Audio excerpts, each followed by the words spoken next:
بسم الله الرحمن الرحیم. د غزل یو څو شعرونه دي چې د محبت له دې عذابه نشم وتی، د محبت له دې عذابه نشم وتی، ستا د ظلمونو له ګردابه نشم وتی. مننه. د محبت له دې عذابه نشم وتی، ستا د ظلمونو له ګردابه نشم وتی.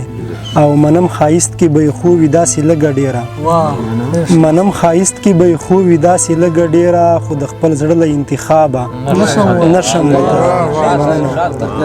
منم خایست کې به خو وي داسې لږه ډېره، خو د خپل زړه له انتخابه نشم وتی. او زه پکې خدای ګورم سترګو ته د یار چې ګورم، زه پکې خدای ګورم سترګو ته د یار چې ګورم، نصیحه زه له دې ثوابه نشم وتی. زه پکې خدای ګورم سترګو ته د یار چې ګورم، نصیحه زه له دې ثوابه نشم وتی. غزل به بله درته ووایي چې نه ما څه ورته وویل نه هغې خبرې وکړي، نه ما څه ورته وویل نه هغې خبرې وکړي، خاموشه خاموشي وه نیمې شپې خبرې وکړي. نه ما څه ورته وویل نه هغې خبرې وکړي، خاموشه خاموشي وه نیمې شپې خبرې وکړي. هغې به چې د ښار د ښایستونو صفات وکړو، نو ما به د خپل کلي د چینې خبرې وکړي. مننه. هغې به چې د ښار د ښایستونو صفات وکړو، نو ما به د خپل کلي د چینې خبرې وکړي.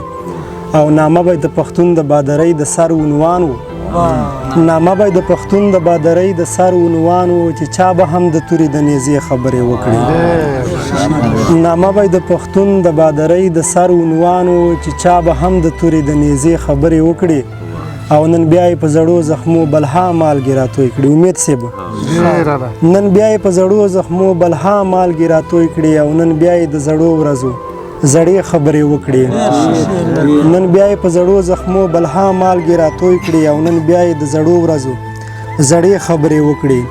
په خوله خو یې څه ونه وي خو په سترګو کې یې پوه کړم، په خوله خو یې څه ونه وي خو په سترګو کې یې پوه کړم، لیمو کې خپلواک ته ښې ترخې خبرې وکړم.